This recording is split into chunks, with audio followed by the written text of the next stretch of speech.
আরে, এটা আমার ভয়েস। এই সাউন্ডটা তো আমার কণ্ঠের মতো না। Hello hello testing. Hello hello testing. Who is that? এটা তো আমি না।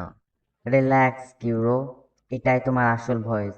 বাকি সবাই সবসময় এটাই শুনে আসছে। হোয়াট? মানে মোবাইলের মাইক্রোফোন খারাপ নাকি? এটাই বেশিরভাগ মানুষের প্রথম ধারণা। তবে সমস্যা রেকর্ডিংয়ে না, সমস্যা হলো তুমি নিজের গলা যেভাবে শোনো। ওয়েট ওয়েট, মানে আমি নিজের গলা ভুল শুনি? পুরোপুরি ভুল না, তবে অন্যদের থেকে আলাদা। চলো মেইন রিজনটা এক্সপ্লেইন করি।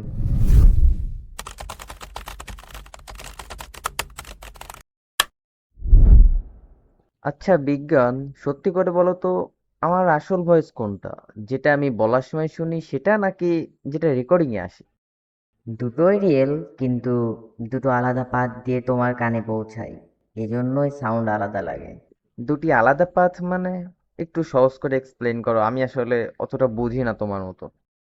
ধরো, তুমি এখন কথা বলছো, তোমার গলার স্বরতন্ত্র বা ভোকাল কর্ড কাঁপছে, এই কম্পন থেকে শব্দ তৈরি হচ্ছে, এতটুকু তো বুঝো। হ্যাঁ, সেটা তো জানি। এখন বলো তো, এই শব্দ কিভাবে তোমার কানে পৌঁছায়? বাতাস দিয়ে, তাই না? হ্যাঁ, বাট এখানে একটু টুইস্ট আছে। তোমার শব্দ অন্য মানুষের কানে ঠিকই বাতাস দিয়ে যায়, তবে তোমার নিজের কানে বাতাস দিয়ে সহ অন্য আরেকটা পাথ দিয়ে যায়। আরো একটা পাথ? ইয়েস, তুমি যখন কথা বলো তখন শুধু বাতাসই কাঁপে না, তোমার চোয়াল, মাথার হাড়, এমনকি খুলিও সামান্য কাঁপে। মানে আমার মাথায় স্পিকার হয়ে যায়? এক অর্থে হ্যাঁ, এই কম্পনের একটা অংশ সরাসরি তোমার ভেতরের কানে পৌঁছে যায়। এটাকে বলে বোন কন্ডাকশন।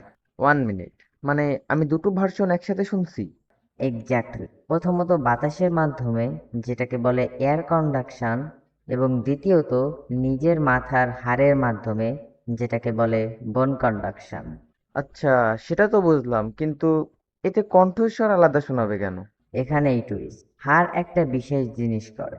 ও লো ফ্রিকোয়েন্সি সাউন্ড, মানে ভারী ডিপ সাউন্ডকে বেশি ভালোভাবে ক্যারি করে এবং সেটাকে বুস্ট করে দেয়।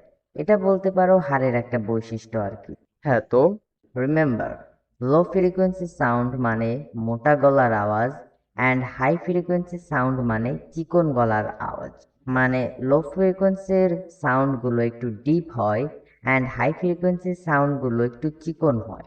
তাহলে যদি লো ফ্রিকোয়েন্সি সাউন্ডকে বুস্ট করে দেওয়া হয়, তাহলে তোমার গলার আওয়াজ একটু ডিপ অ্যান্ড রিচার শোনাবে। তাই তুমি নিজে শোনার সময় তোমার ভয়েস স্বাভাবিকের চেয়ে একটু বেশি ভারী, ডিপ অ্যান্ড রিচার শুনো। তাহলে রেকর্ডিং এ কি হয়? রেকর্ডিং শুধু বাতাসের শব্দ ক্যাপচার করে, তোমার মাথার হাড়ের কম্পোনেন্ট না। তাই ভয়েস তুলনামূলক চিকন, হালকা শোনায়। যদিও আসলে এটা তোমার রিয়েল আনফিল্টার্ড ভয়েস, যা বাকি দুনিয়া সবসময় শুনে আসছে। ওয়েট ওয়েট ওয়েট, তাহলে তো আমি কখনো নিজে আসল ভয়েস শুনিনি যেটা বাকি সবাই শুনে। ঠিক ধরেছো। প্রতিবার তুমি কথা বলো, তোমার কাছে যেটা পৌঁছায় সেটা একটা এনহান্সড ভার্সন।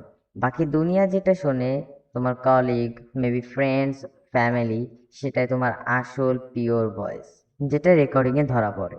তাহলে রেকর্ডিং শুনে কেমন যেন অস্বস্তি লাগে, এটা কেন?